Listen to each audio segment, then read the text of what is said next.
राजा साहब कलन की ये भाटिन एक काम कर, ता हैया है हम हैया है जगदेव भी हैया हुआ, अब परीक्षा लिया जाओ।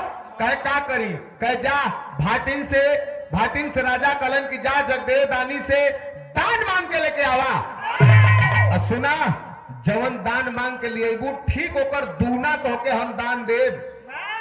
भाटिन कलश का कुल लफड़ा पालत हुआ, कहे नहीं अब पलही के पड़ी हमने, तू जो मांग के लेके आओ।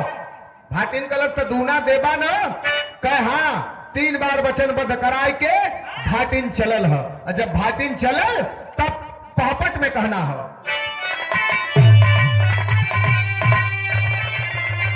ऐसा बढ़ाला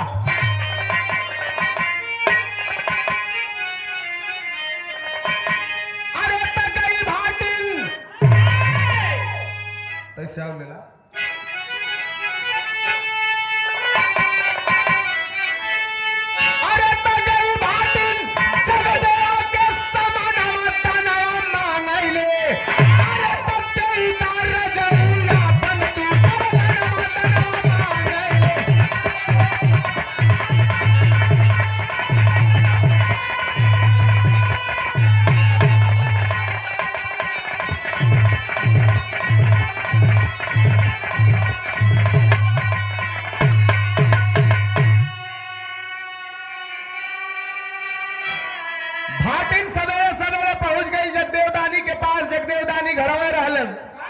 जब जगदेव दानी भाटिन के देखलन तो विनम्रता के साथ हाथ जोड़ के कहलन कि माई इतना सवेरे कैसे हमरे कोरी चलिए लू, कौनो काम या ऐसे ही घूमत टहरत चलिए लू।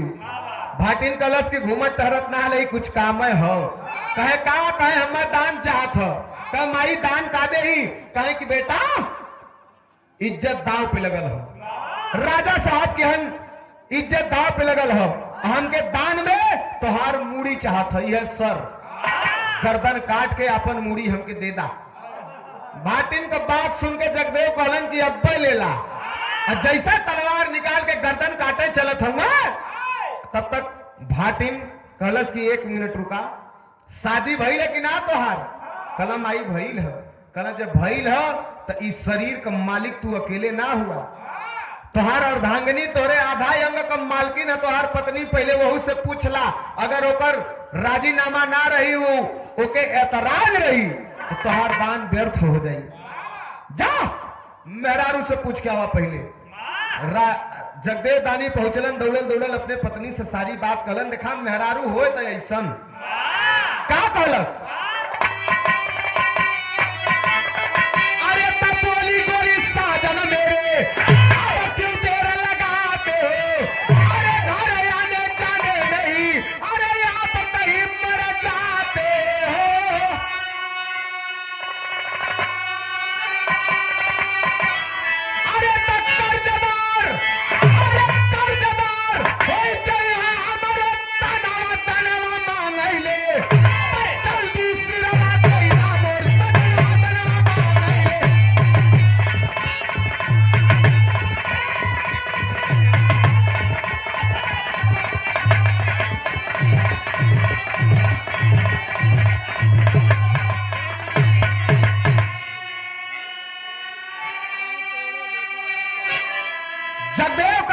जगदेव दानी की पत्नी कहलस की सुना, कहो तो से दान मांगे एलिन है तो तू हमरे लगे इला पूछे, ये बतावा मेहरारू का मालिक मर्द होलन कि मर्द का मालकिन मेहरारू होलन?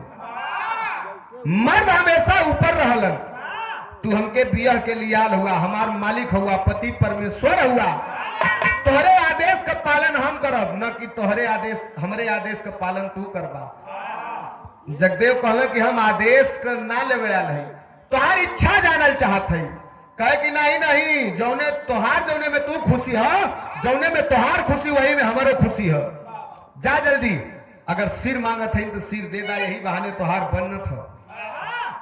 राजा साहब इज्जत राजा साहब के दरबार में इज्जत दाव पे है।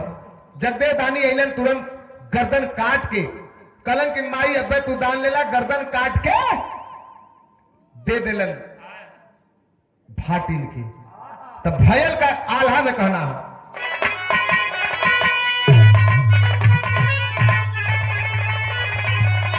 कैसे और जा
के है भैया या तो चंद्र सपना देखले रहलन कि हम सपना में अपन सारा राजपाट दान में दे दिली। और राजा हरिश्चंद्र सपना देखते देखलन और सवेरे पूरा अपन राज दान में दे दिलन अपने पत्नी सव्या और राजा हरिश्चंद्र और पुत्र रोहित को लेकर के राज्य से निकल गए। तीनों लोग 14 भुवन में घूम दहलन, कोई राजा के खरीदा वाला ना मिले लगर के हु खरदलस। धर्मधारी धरती आस्था की नगरी यही काशी में डोम राजा जिनकर नाम है कल्लू डोम, आज भी उनकर परिवार हरिश्चंद्र घाट पर रहला। डोम राजा का परिवार राजा कल्लू डोम राजा हरिश्चंद्र के खरीद लेलन और वही मरघट पे राजा हरिश्चंद्र पहरा देते रहलन। राजा शिविर अपन मांस दान दे देना और जगदेव दानी अपन गर्दनवा काट के जब दे देलन तो भाटिन एक थरिया में सर रख के ऊपर से रेशम का चादर ओढ़ाए के राजा के दरबार में लेके ऐसे पहुंचल। राजा देखलन कलन की आवत तो बाय थरिया में कुछ रखले है, जना थे कि एक आठ नारियल पानी देले है, जना था एक आठ नारियल और ये न देले है। राजा साहब दुरवा से ललकारे, तुम दौड़ के आओ, जल्दी आओ। राजा देखलन कलन की अरे यार ये नाथ नारियल पानी देले हुआ काहे के। राजा साहब दुरवा से कलन जल्दी आओ। भाटिन धीरे धीरे धीरे धीरे लेके पहुंचल है, थाली रेशम का चादर ऊपर से ओढ़ौले है। राजा कहले कि चादर हटाओ, दिखाओ। कह सुना तू कहले रहला दूना देवे के। राजा कहले दूना देवे के कहले रही, चादर हटाओ हमके दाम दिखाओ। भाई तो दूना कहले रही, एकर 10 गुना तो के दे। कह एकर 10 गुना दे। भाटिन कहले 10 गुना नहीं, दूना खाली तू कह दिया, लेकिन जैसन है वैसन है सेम। राजा सोचत हो कि नारियल पानी ले ले। कह पहले हटाओ तब बात करे। तब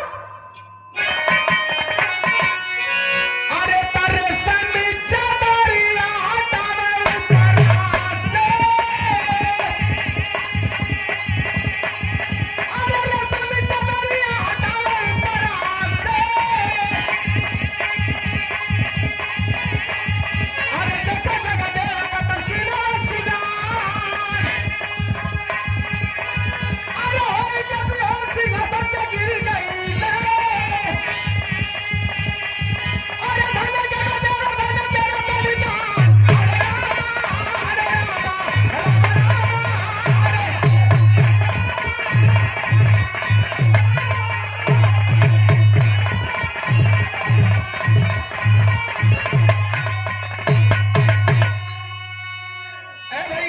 राजा के कहले पे कलश धूना देबा ना कला हाँ दे 3 वचन बद करौलस और ओकरे बाद रेशम का जब चादर थरिया पर से हटौलस राजा देखल मुहवा बवाए गई लखिया फाट गई हाँ अरे ई का हरे वो कुछ और नहीं जगदेव दानी का सिर जब देखलन बस गस्तिया के सिंहासन पर से 4 कलैया खा के आ गए नीचे तनी मनी होशो आवत वही में गोता जाए के रे बाप इतना बड़ा दानी अपन गर्दनवा दान में दे दल हम तो अहंकार में चूर रहली समझ में आ गया और पूरे खानदान का गर्दन काट के दे दे तबो 10 गुना न हुई बड़ा बहसत रही है। धीरे धीरे भाटिन कलश की सुना नाटक बंद करा अब एक तनी दूना तू करा और 10 गुना कहत रहा 10 गुना न हो तो तू करा हम दान ले ही चली घरे बस दौड़ के आए के वही भाटिन का पैर पकड़ के राजा रोवे लगलन और रोते हुए एक बात कहलन कवि जी का इशारा है का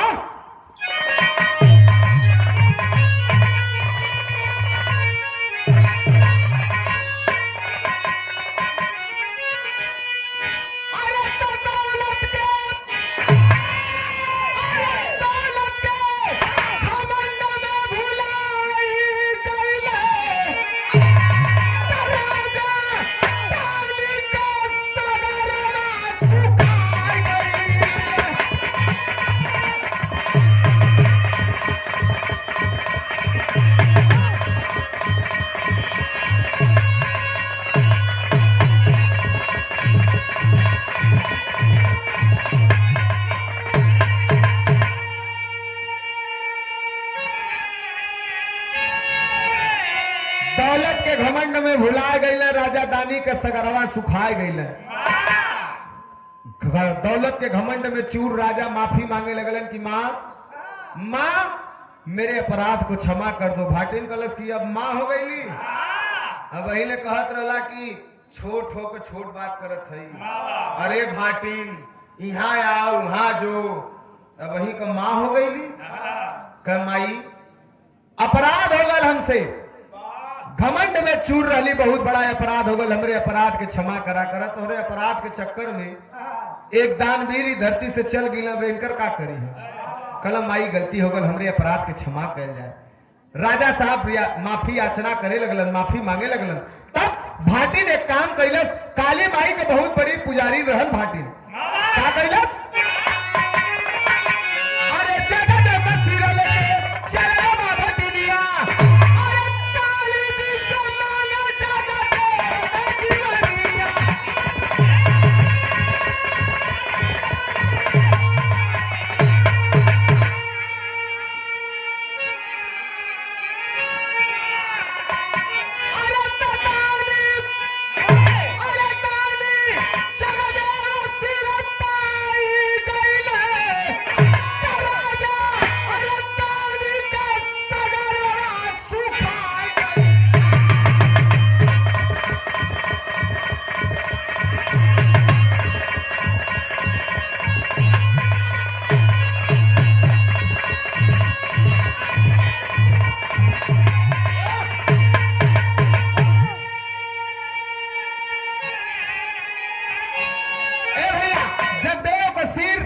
लहलीन हाथ में और घर पे जाके धड़ लेके काली माई के चौरी पे रख के लगलिन माथ पटके जय काली जय भगवती जब लगलिन नारा लगाओ साक्षात भगवती प्रकट हो गई कलिन की अरे भाटिन भक्त क्यों माथ पटक रही हो क्या परेशानी है कह कि माई ई भक्त के जिंदा करा ई हमार बेटवा हमारे सम्मान के लिए अपने प्राण का आहुति दे देलस माई काली माई कहलिन कि दे देलस तो जाएगा ये तो नियम के विरुद्ध होता विपरीत होता जे धरती से चल गल दोबारा ना आ सकत तो कह ठीक है तब हमहू के लेके चला काली माई कहलिन कि वही तोहार वक्त ना आल कलन वक्त ना आयल हम ऐजे अपन प्राण त्याग दे तोहरे चौरी पे अच्छा ना यही कही कि काली माई के पुजारिन काली माई के भक्तिन भाटिन काली माई के चरण में अपन दम तोड़ देलस माई भगवती देखत रह गई लोग हमके नहीं तो हमके कलंकित करी हन माई कहलिन कि का चाहत हो कह बस इनके जिंदा कर दा सिर और धड़ में पास में रखलिन और काली माई की कृपा से जगदेव के पुनः पुनर्जन्म हो गए, पुनः जीवन दान मिल गए। तो ये है हमारे देश का इतिहास। हमारे देश में, हमारे इस मिट्टी में एक से एक वीर, एक से एक धुरंधर जन्म लिए। तो इसी धरती पे एक से एक वीर, एक से एक महर्षि, एक से एक दानवीर भी पैदा हुए। इसीलिए हमारे देश को अखंड भारत कहा गया है। इतना बड़ा देश हो, इतना बड़ा पृथ्वी आई, पृथ्वी पे न जाने कितना देश बा, और इतना देश में देवी देवता लोगन का जब इच्छा करेला मनुष्य योनि में धरती पे आवे के, तो उ लोगन के सबसे ज्यादा पसंदीदा अगर कोनो देश हो तो उ है भारत। और भारत के अंदर सबसे ज्यादा पसंदीदा अगर कोनो जिला है, कोनो प्रदेश है, तो उत्तर प्रदेश। जल्ला मथुरा में कृष्ण भगवान, अयोध्या में राम जी, तमाम प्रमाण हो। प्रयागराज में जइबा तो गंगा जमुना सरस्वती तीनों मतारिन का संगम हो। काशी में लोग आवलन, हमरा तो हमार तो घरवे बा। मणिकर्णिका घाट पे लाइन लगा के 1-2 साल कदमी बुक करके रहत हूँ वही जा, किराया पे रूम लेके कि हमार प्राण काशी में निकली तो तौर जा। जल्ला बाढ़ आवेले तो लाइन लग जाला, टोकन मिलेला, पारी पारा सबकर लाश जरेले। ये है हमारे देश का इतिहास और ये हमारा देश आस्थावान देश है। आइए